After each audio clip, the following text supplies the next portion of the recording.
Assalamualaikum warahmatullahi wabarakatuh.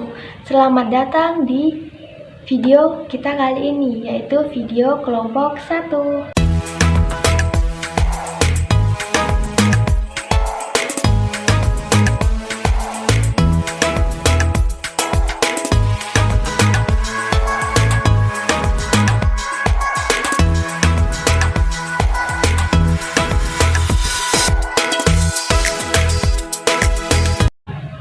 Pada video kali ini kita akan membahas tentang respirasi aerob, yaitu glikolisis. Glikolisis ini terdiri dari dua kata, yaitu gliko dan lisis. Gluko dari kata glukosa artinya molekul gula dan lisis artinya pemecahan. Kalau kedua kata ini digabung, jadi pemecahan molekul glukosa atau gula. Glikolisis terjadi di sitosol. Pada tahap ini, glikolisis ini merupakan gula dengan karbon 6 dipecah menjadi struktur gula yang lain, sehingga menghasilkan 2 pirufat, 2 NADH, 2 ATP. Bagaimana prosesnya? Ayo kita belajar sama-sama.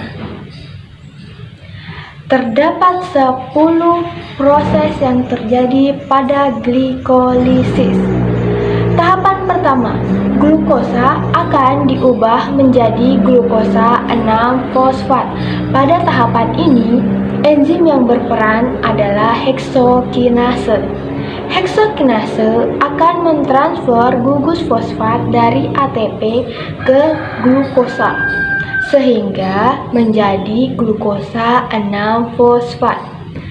Disinilah ATP digunakan.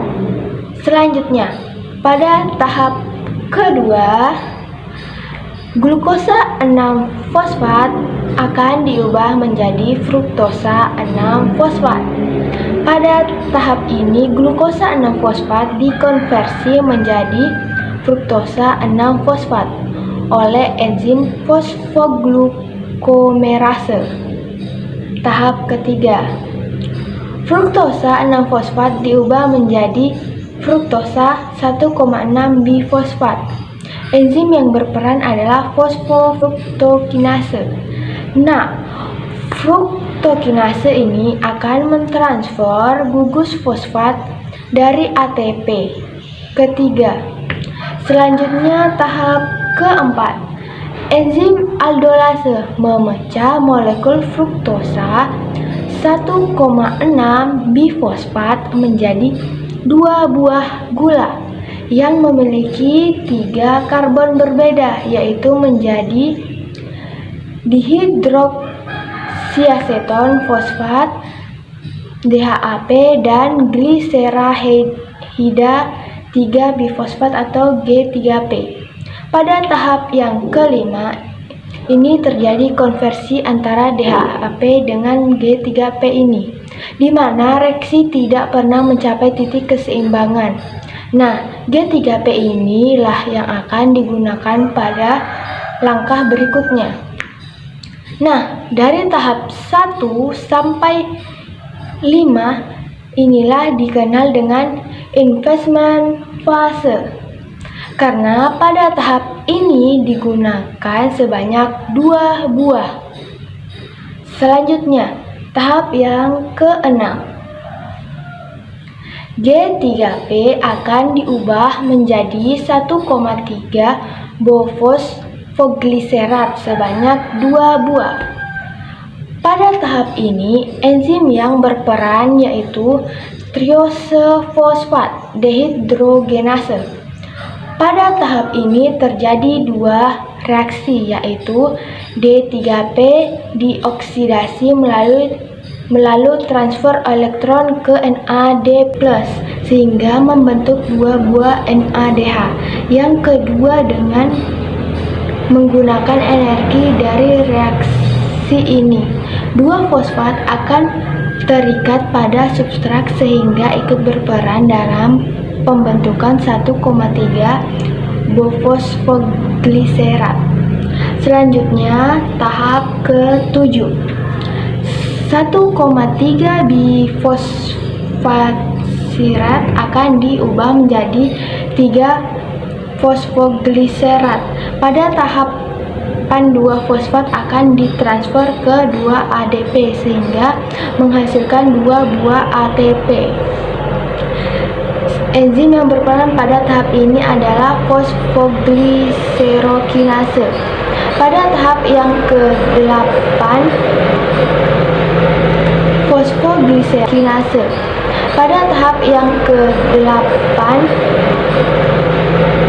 fosfogliserat akan diubah menjadi 2 fosfogliserat dengan bantuan enzim fosfogliseromutase. Tahap yang ke-9. 2 fosfogliserat akan diubah menjadi fosfoenol pirufat dengan enzim enolase. Pada tahap ini 2 molekul H2O dan tahap yang terakhir yaitu PEP akan diubah menjadi 2 pirufat dengan enzim pirufat kinase. Pada tahap ini terjadi pembentukan ATP sebanyak 2 buah yang berasal dari ADP. Jika kita memperhatikan tahap 6 sampai ke 10 pembentukan ADP sebanyak 4 buah sehingga pada tahap ini dikenal sebagai phayofase atau fase menghasilkan energi. Berdasarkan keseluruhan tahap reaksi glikolisis tersebut, maka dapat disimpulkan secara umum glikolisis terbagi ke dalam 2 fase, yaitu fase memakai energi atau the energy investment fase dan fase menghasilkan energi atau the energy payoff fase. Nah, itulah materi dari glikolisis. Mohon maaf jika banyak kekurangan. Saya dan teman-teman mengucapkan Assalamualaikum warahmatullahi wabarakatuh.